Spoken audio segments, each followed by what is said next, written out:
To anyone outside the room, enter now.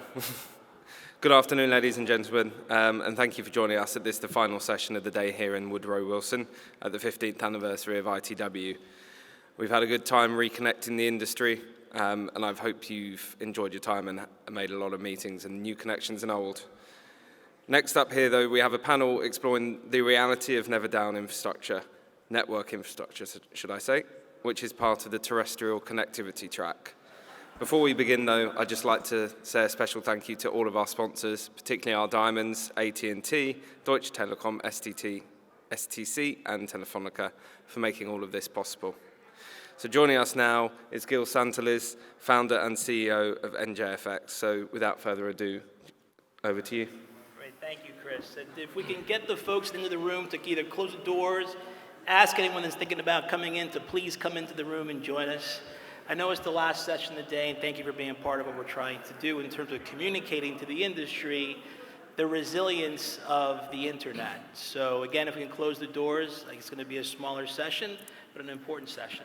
So I'm honored to have three guests today, Kevin, Guy, and Peter, share some insight with you from different perspectives. Governmental perspective, operational perspective from a telco, and a veteran of the industry from the internet side, having experience with multiple telcos, including some of the OTTs that are out there. I'm going to ask Kevin to first start off by introducing yourself and the role that you play with the organization that you work for, and then I'll ask Guy the same and Peter. Okay. I'm Kevin Briggs. I'm with CISA, that's the Cybersecurity and Infrastructure Security Agency. A little redundant on the security, but highlights the importance of that matter. And I am a senior advisor for telecommunications. Hi, my name is Guy Tall. I'm senior director in product management at Lumen. I sit in the CDN product management team, but my primary responsibility is the global peering policy for the company. In that vein, I help with planning on the IP side, on the CDN side. We do performance tuning. We're a carrier, we're an ISP, we're a content provider, so we do a lot with interconnectivity and failure planning, and that's what I'm doing here. I'm Peter Cohen. I'm with Microsoft. I work in the cybersecurity area under the Azure division. I've spent a number of years at various companies working in infrastructure as well as peering transit and now cybersecurity. Great, thank you, Peter. I'm going to start with you.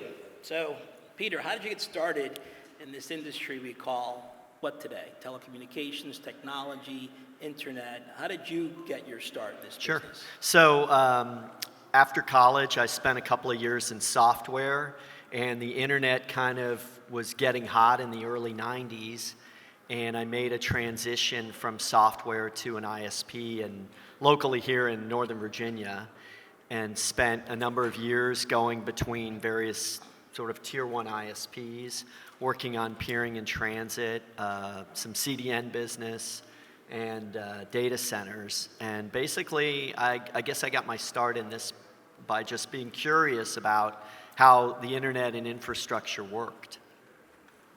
Thank you, Guy. Well, I started doing tech support part-time at a little internet service provider that used to be based out of here called America Online. Over the course of my career, I've worked at an ISP, a carrier, content, data center, software. Really the only aspect of the landscape that I haven't worked at, and gotten sort of expertise in is hardware. But and then we keep bouncing back and forth, playing musical chairs at different roles, different companies, and so I've seen a little bit from a lot of different perspectives.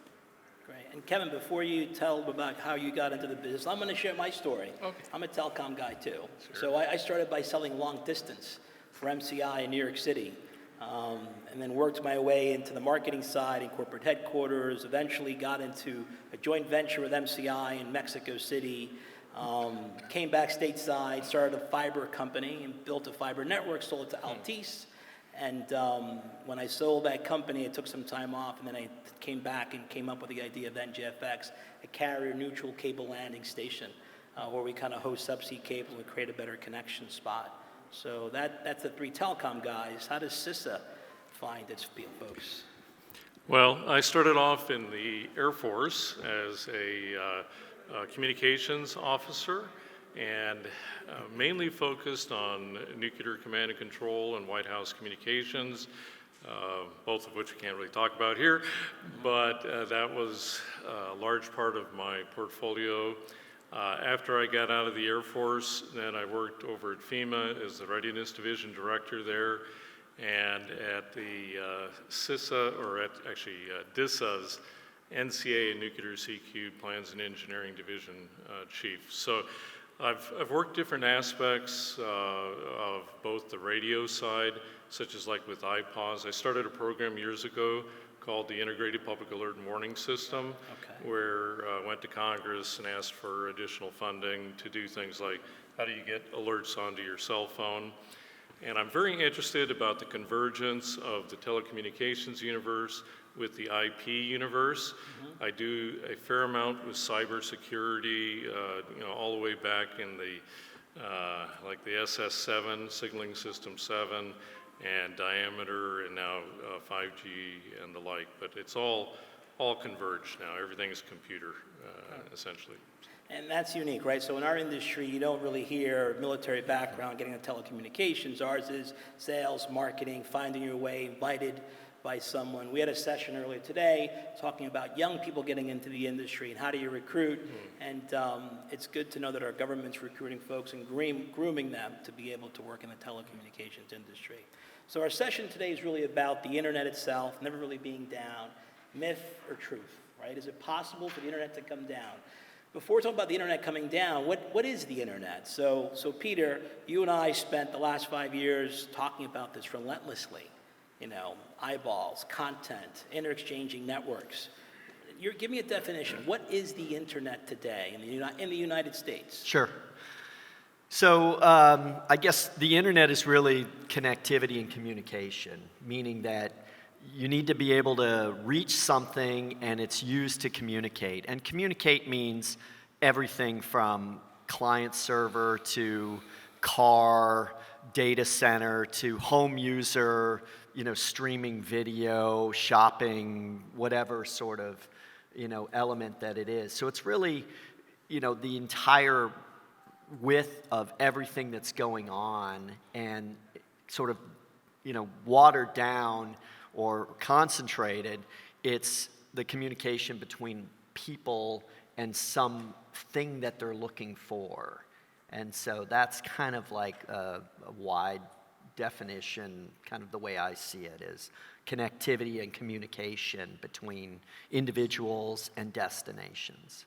So Guy, is the prioritization and what Peter described all the same?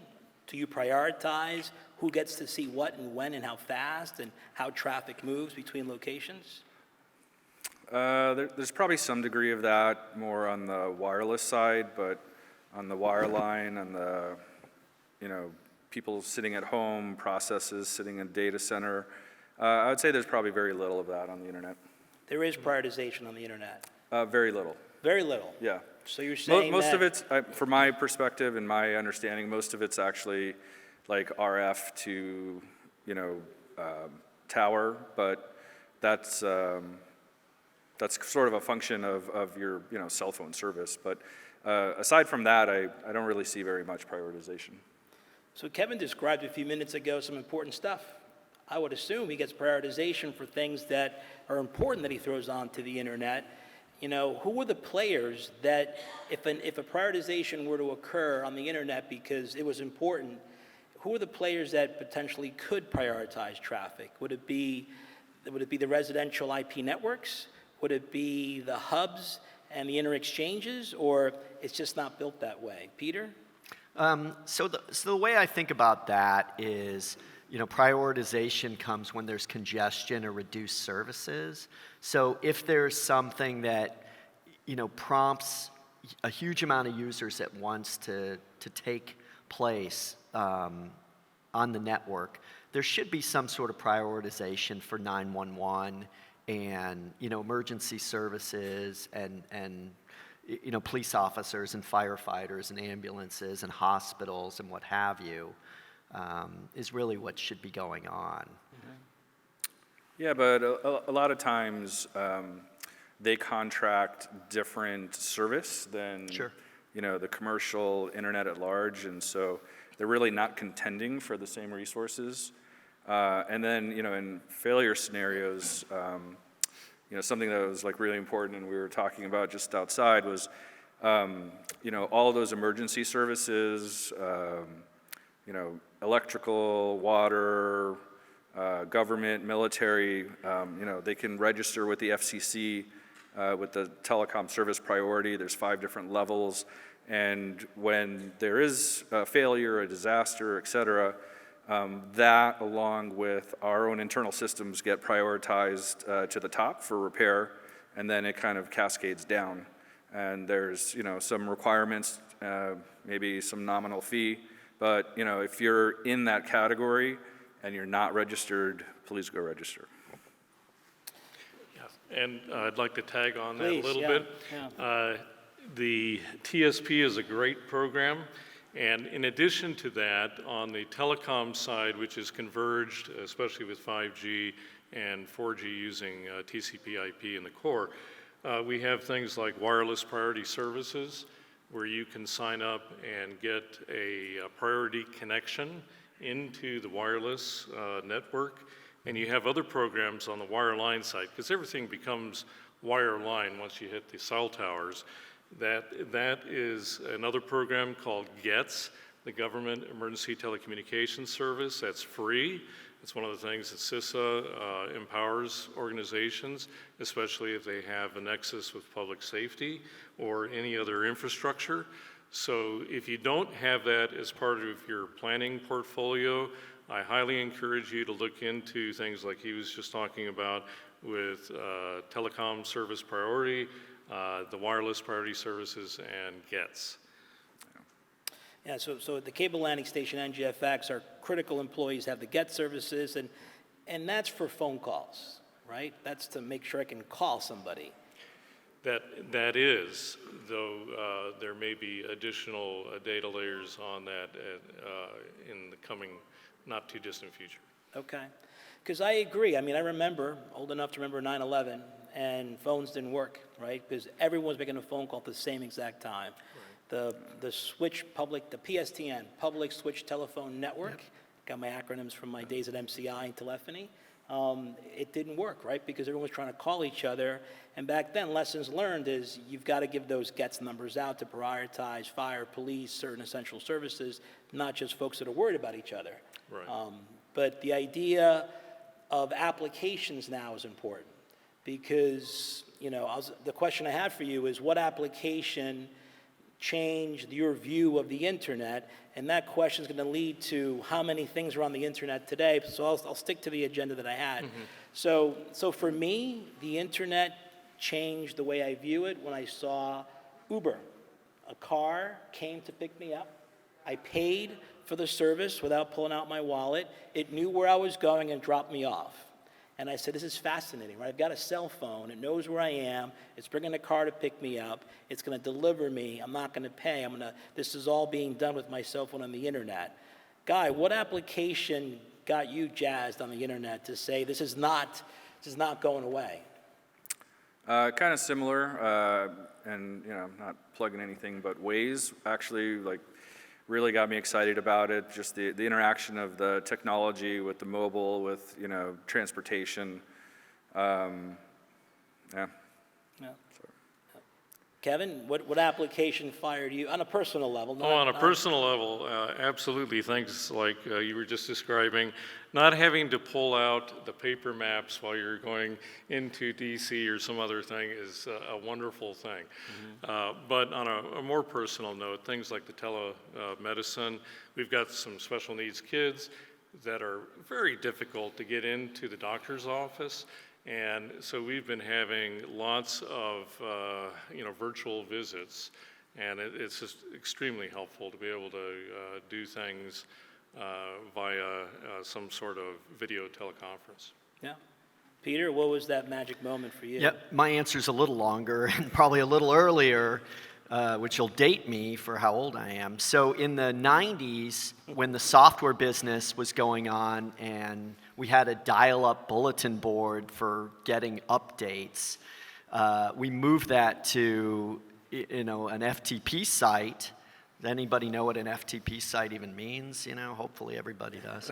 So basically to get your files that had previously either been mailed to you for an update, or you went to the bulletin board and dialed up and used your courier modem to get these updates and patches. Really the change of that to being on the internet as people started to get on the internet really kind of changed the sort of understanding of the internet ubiquity as it is then for me. It's amazing how many things we use on the internet. So Guy, at Lumen, when someone decides to put a critical application on for reverse 911, do they call you and walk you through, hey, I'm loading this onto the internet, I'm going to be using your stuff? Do they let you know and make sure it works for me and give my prioritization that I need? So voice is kind of a different animal than internet at large, although it's definitely true that a lot of applications are sort of IP native now. For something, if you're talking about 911 specifically, yes, there's some planning that needs to occur. There's really, everyone's kind of already a known entity. We operate our own. We have other CLECs that we work with to operate theirs. So for something critical like that, absolutely. But like I said, everything's just on the internet now, and a lot of times, no, they just say, hey, I need a 10 gig port, I need a 100 gig port, I need this capacity, that capacity, between here, between there.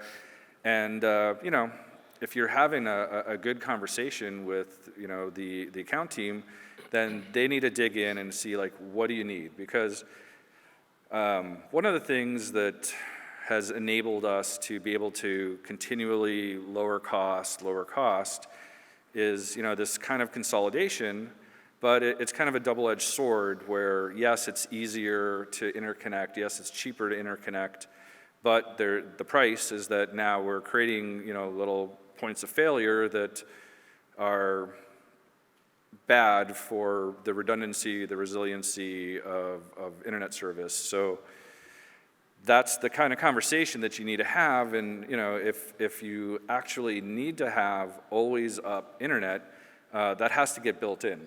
But if it's viewed as very transactional, just like, give me this service and I don't care about anything else, I'm going to buy on price, there's dangerous ramifications of that. It definitely needs to be a more active conversation. Yeah, if I can add to that. When you buy internet access, now in these days, especially with what happened over the last few years, here with the pandemic and working out of the house, is your house redundant? Is your internet at home redundant? And, things are really important for home workers. And, I've got this fantastic fiber connection and it works. But what's my backup plan if it doesn't work one day when they cut it by accident doing construction? So, customers need to, educate the vendor that they're buying from that they're putting in a service that needs to be up all the time, and maybe it's a multi-cloud service, maybe it's multi-homed, just like maybe your home is with, I have, say, cellular backup to my FiOS internet in case there is an outage, so that we can keep running and the kids can keep going to school, when they were remote. So certainly there's probably some two-way conversations that have to happen there. Yeah, and in the middle, it's a lot easier to build in that diversity and redundancy. Yep. It's really the two endpoints that it gets tricky. So I'm going to come back to that middle point because there's a big conversation happening about middle mile and infrastructure. But Kevin, from your perspective, how does CISA view the internet today for Americans in the U.S. for our way of life? Is it electricity, prioritization? Is it as important as electricity? Coming from the telecom side of the house, absolutely. Okay. That may not be and let me qualify what I'm saying. I'm speaking on behalf of myself, not necessarily the DHS and the normal provisos here. But I think that if you do not have power, obviously you're out of business. If you don't have your comms, you're out of business. It's kind of like a human doesn't work very well without the brain and the nervous system. You got to have it to work. So to say that one is more important than the other, I can say probably they're on a par. So have you done any analysis of New York City going dark? 8 hours later, 12 hours later, Sure. 24 hours later, what's humanity like? Well, having done some real-world analyses on things like Hurricane Sandy coming in, one of the things I have overseen is the analysis response team on the interagency.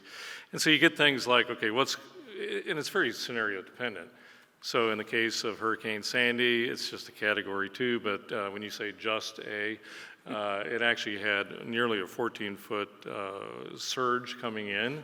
And so before it struck, we were telling and assessing, here are the telco hotels, which ones are likely going to be in the surge inundation zone, and working with the state and locals in advance of the event.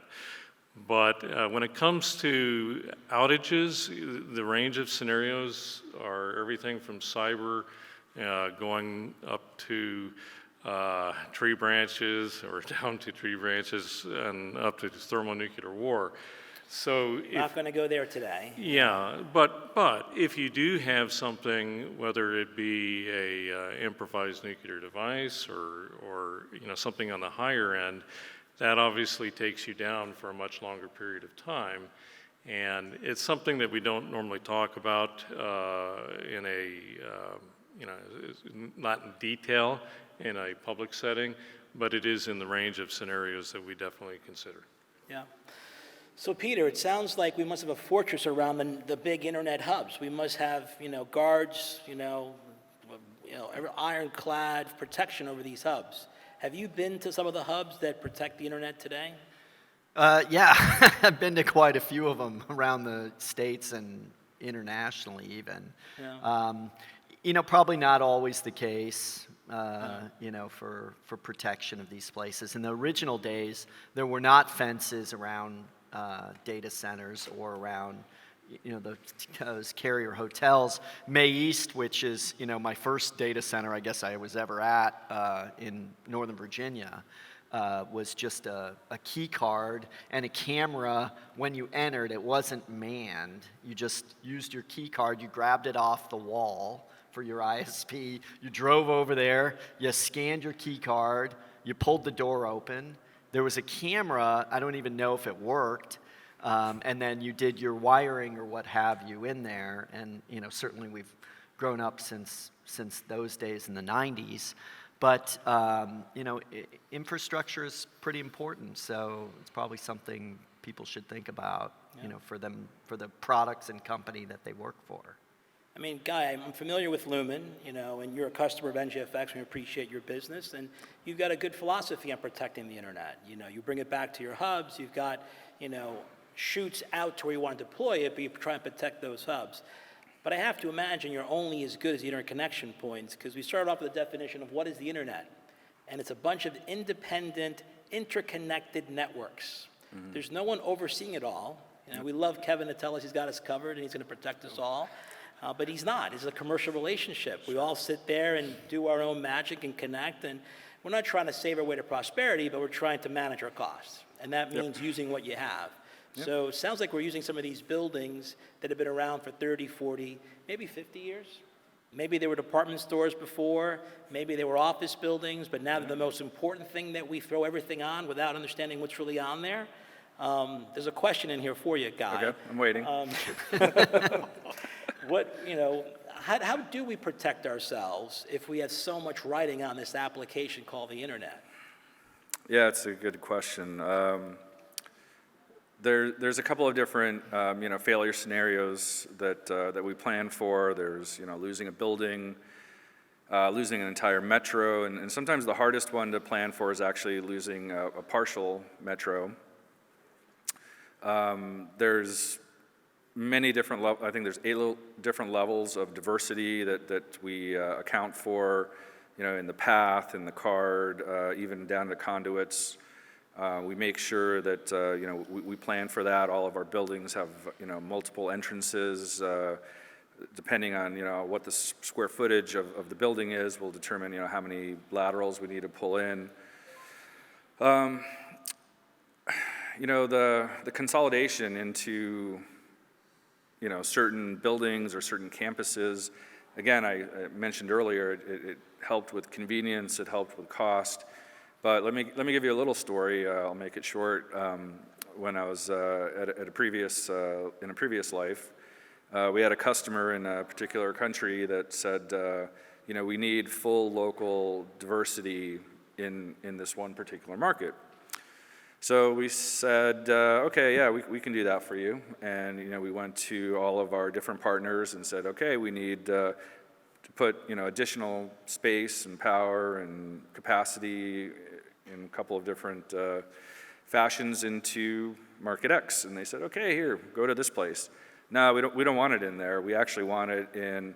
We want a different power grid, different within X amount of miles away from the existing location, and the inertia from everybody just knowing that they have to build into these consolidated areas was very, very difficult to overcome, and it took years to be able to get to the point where we actually had that full redundancy. And I know that people are actually thinking about that in other markets now as well, and again, from an entire market perspective, it's very, very difficult to deal with, pull traffic versus push traffic. Push traffic, it's a lot easier. You can move it around much easier. But when I'm talking about pull, I'm talking about cloud resources in a specific data center in a specific market, home users, other very localized service. And so, yeah, that's what you have to prioritize with. And again, we have standard operating procedures for how to deal with certain things. But at the end of the day, the customer has to ask for the redundancy or they're just not going to get it.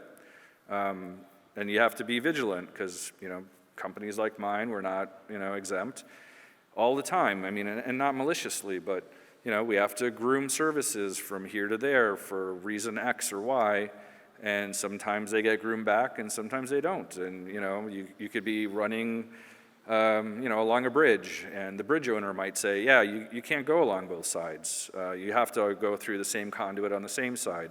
So you have to build redundancy around that. There's so many moving parts to making sure that the internet doesn't go down. And even with the best intentions that everybody has, most of us work for commercial companies, and we have to make a profit. And sometimes decisions get made to not build things the way that people want to, but it's the way that we have to. And you can get redundancy from multiple vendors, but sometimes you don't. And sometimes he's buying from me, and sometimes I'm buying from him.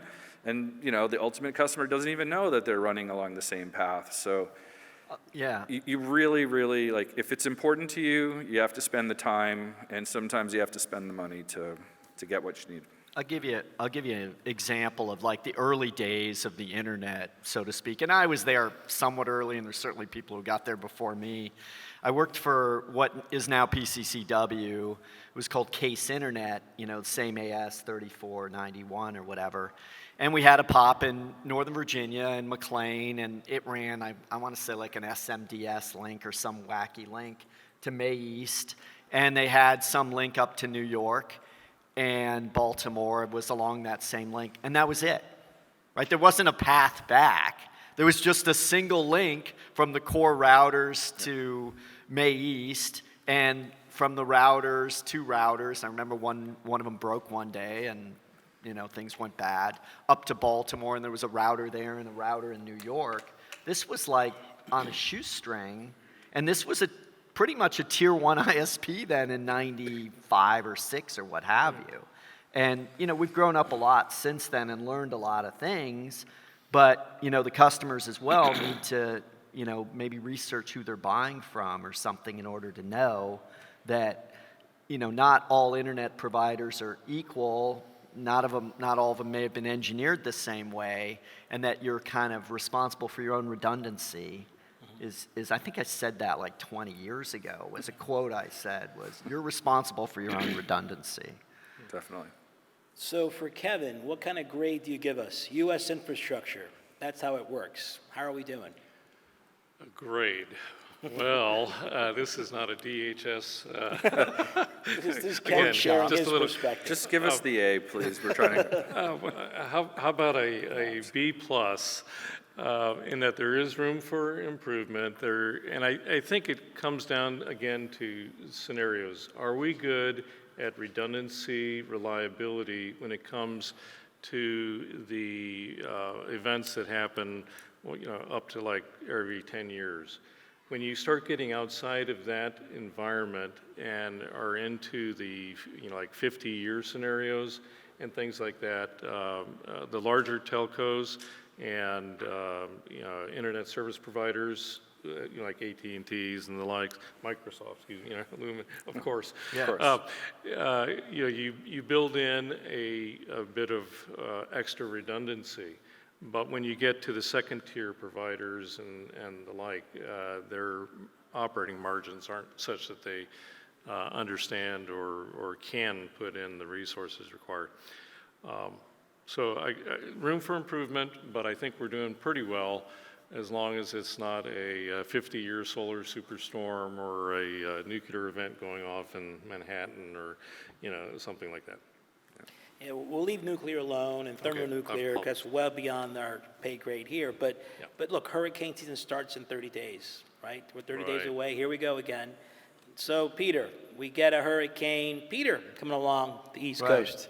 Decides to hug the coast and become a Hurricane 2 and hit New York City once again, just like Sandy did, nothing different. Subway system takes on water. You've got brackish water analogical grid system, and it's an exact same repeat of what happened before Sandy. 5-6 day outages of power, 7 days outage of power. But for some reason this time, those carrier hotels can't stay on. They go dark. Yeah. If they go dark, how does the internet respond? I don't know if anybody knows the answer to that in many ways. The answer might be to try to prepare in advance so that if that scenario does happen, you don't go down or as dark, when that happens. So kind of, maybe best practices, and it's going to vary by your network type, and if you're a CDN or a hosting company or a carrier or what have you, your best practices are going to be different.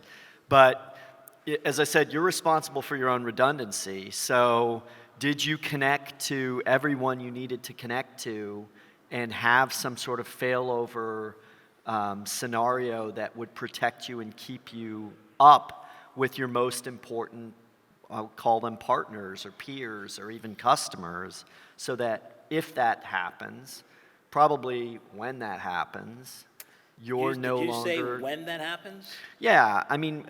I was telling somebody else completely on another tangent that there were like 4 or 5 things that happened over the last few years that I couldn't believe each one happened. So not getting into those 4 things, but into is something going to happen, weather-related, electrical, something that really causes a number of networks to probably have an issue. It happened already. It's happened before. It'll probably happen again. Yeah. So a scenario that I've heard is that we've got 9 major hubs across the United States, New York City being one of them, right? And it just so happens, with the exception of 2 of those hubs, they're old, non-purpose-built buildings that just kind of evolved over time from PSTN to internet, and everyone put more stuff on the internet. So if one of those hubs were to go dark, and you had 300 networks at the same time timing out and saying, I'm not available here, find me somewhere else. I had heard that it's going to look like a big DNS, denial of service attack, to the next hub. And the next hub will say, wait a minute, I've got this attack going on, I'm going to turn off. And the next hub will turn off. And could we have a cascading effect in the US, and all of a sudden all these nice things we got used to, telemedicine and opening doors and applications, stop working for a day? I'm not going to put you in the hot seat, Guy, but that's I'm the going to put you question. in the hot seat. Again, the difference is the push versus the pull traffic. So the push traffic, you know, and a lot of the traffic on the internet today is video, and you know, it's not a surprise to anyone. TikTok, yeah. Yeah, TikTok. No, but so we make sure that all of our, you know, major tier 1 locations can withstand losing connectivity from, I think, 2 different locations. They're all they get connected in via 3 or 4 different vectors. I mean, there's just not enough capacity out there. You can't do full failures planning for that, but you know, within reason, we can actually absorb that coming from a different location. A lot of the CDNs I know from, you know, prior life, and actually current, I guess, too, is, you know, they can move the traffic, but that's like push. The problem is going to be on the pull side. So again, think cloud resources, think ISPs, and so, you know, there are secondary plan for, you know, what happens when you lose a data center. We have a lot of diversity ourselves, which doesn't help everybody, but you know, we can only control what we can control. So we plan into many different data centers, so we can at least keep some of it up. You know, in the metros, it's like rings inside rings, and we can switch around different, you know, failures of COs and data centers. So, I mean, I don't know about the cascading effect, just to get back to, you know, the other part of your question. There will definitely be felt in the neighboring, you know, major metros, but it's actually kind of funny. I was listening to another panel earlier at ITW. I actually gave a presentation at the other conference here at the hotel. And one of the other things that we can do about this is actually to interconnect in more than just those 9 markets. So right now, for the most part, you know, Pennsylvania, Massachusetts, the rest of the Northeast, all kind of depends on New York. Almost the entire Midwest depends on Chicago. Almost the entire Southeast depends on Atlanta. So what we started doing as a company is to start push our peering partners to interconnect in more markets and offload the dependency and the bottleneck that gets created.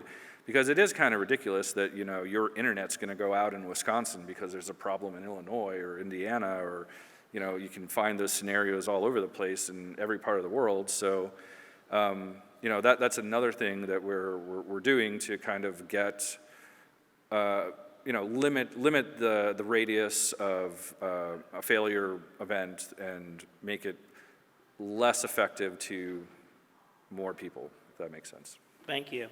So the middle mile there's a program called the Middle Mile Grant, that $1 billion grant being planned for the U.S. Are you guys familiar with that program? Kevin, No. are you familiar with the program, the Middle Mile Grant? I am not that familiar with that one. Okay, so I'll be the subject matter expert on this Okay. one. So there's money earmarked for helping core networks. And it includes cable stations, carrier hotels, data centers having additional redundancy. $1 billion might not be enough for what we just described, right? If you're talking about everyone doing what Lumen is willing to do, right? Go from 9 to 18 locations. That's a lot of moving parts, because at any given hub, how many potential carriers are we talking about in a hub? Is it 20, 50, 100? Well, it depends on. Depends on the market. Right? Yeah. New York, how many guys are sitting in New York interconnecting those networks? Well, I mean, New York's a major hub for Europe, and so, yeah, I wouldn't be surprised if there were, I don't know, 4 dozen, 5 dozen. Yeah, I think that's probably right. Yeah. 4 dozen? Yeah, like 40, 50, Well, 60 right, because it's carriers. Yeah, it's different for each network on who's important, or they might not Right. be reaching somewhere else. Right. So it's going to vary by, it might be a different, say, 48 for a different network Yeah. than Yeah. your own network, and it would be varying by market as market. well.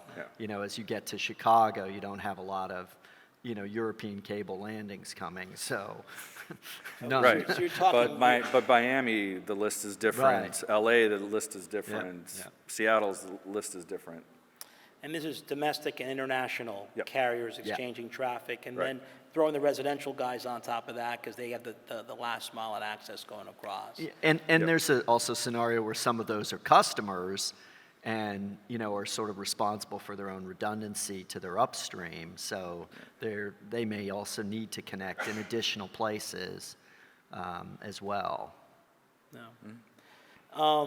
Our industry, how do we interact with CISA? From your perspective, how are we doing? Are we asking you for support as an industry? Are we engaging you as we should be? Good question. I think that we have a very good relationship with industry, and so we have a thing called the COM-ISAC that over, I think it is 80 companies now, are meeting with us on a weekly basis to talk about issues, what is happening in the world, what's happening in their networks, and so we have good information sharing amongst ourselves. In addition, we have regional capacity with a regional director and his staff to do everything from cybersecurity support and chemical sector support, physical protection of facilities, PSAs, as you know.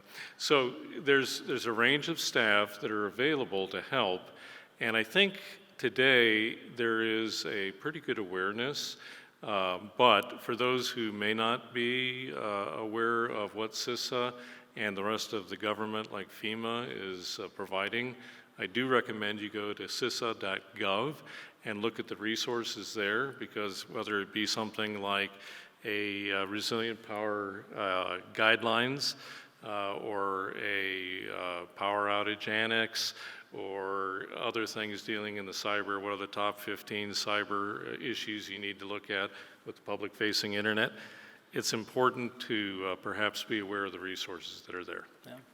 Yeah. We've had a great experience working with your organization for the last 5 years. Because we're a cable station, we had to have that relationship, but it's evolved into a partnership. It's not a regulatory body, it's an agency there to support. We've got a dedicated person on our team that works with you, and we get communications. And then we do blue sky planning. We plan for bizarre things that are never going to happen, just in case. And that way you have an opportunity to at least say, I think I've thought of this before. How might I react when this does happen? Simple things like a bomb threat, right? So, imagine a bomb threat at a big carrier hotel. How would you possibly plan for that? You're going to have dogs walking around the grading systems of a generator room. They need something for their paws to plan for. You've got wind spinning around in the room. How are the dogs going to be able to tell? So your team has been great, and I hope our industry embraces that relationship and continues to work with you. Thank you. We are not a regulator, and we are there, as the proverbial saying, we are there to help. That's great. We've got 5 minutes left. I've got a final question just to kind of, think into the future a little bit. 10 years from now, it's going to be 2032. The rate of change is phenomenal these days, and it continues to accelerate the rate of change. I'm going to start with you, Guy. Where do you see us in 10 years in the evolution of the U.S., philosophy on the internet, using the internet? What's it going to be used for? And forget the infrastructure, but just what's the use cases that you see coming our way? Just more automation of many, many different, functions in our life, in our work. I think that necessitates more distribution of resource of interconnection, as the latency of the applications, as the sensitivity to the latency of the applications decrease. Like for example, you don't want a self-driving car having to, check back in with, Europe or something, right? I think that, money drives the internet, so we're going to see like advertising in more, unique ways, more tailored ways to people. It's at the end of the day, I think it drives more distribution and more of everything, of the resource and both sides of the equation. Let's just leave it at that. So, yeah. Kevin, would you share your vision for what the world will be like 10 years from now? Well, I think in many domains it's going to be safer because of lower latency, higher reliability.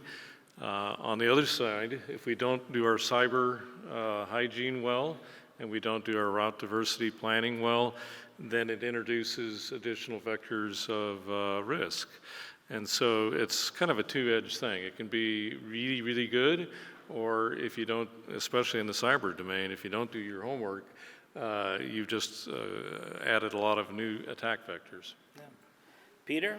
I would see like complete like symbiotic living with the internet sort of on at all times and everything you're dealing or working with, that, this mic could be wireless, I guess it probably is, but everything would just function essentially online all the time, and, a lot less sort of devices that have any storage or anything, but all of that exists somewhere else, so that you have, these sort of dumb phones that maybe prices come down on those, hopefully.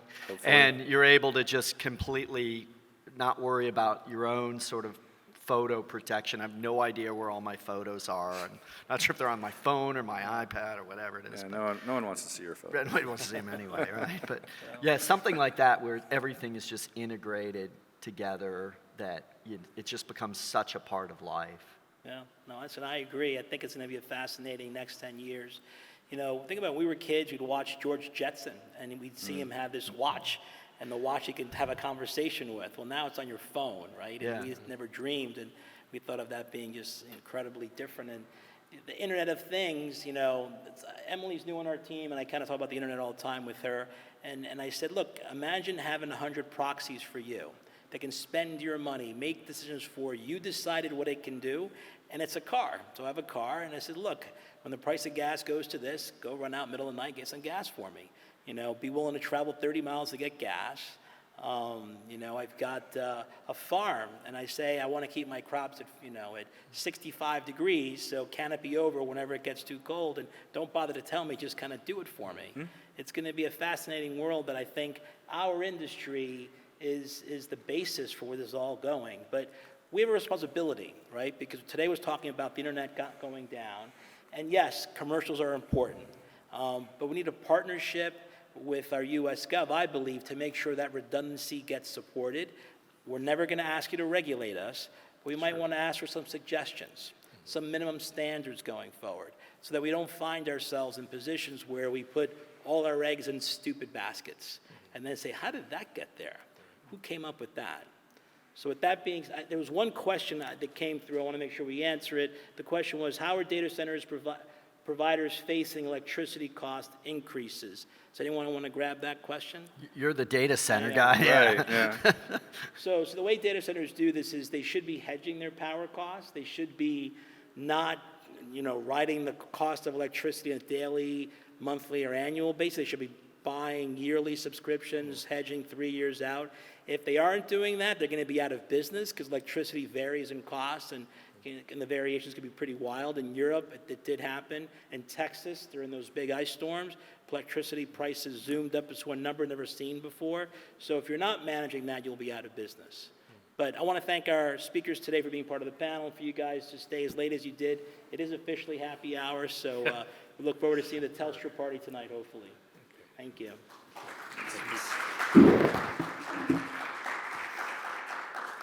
I'd like to say thank you, Gil, for the expert moderation and for pulling this panel together.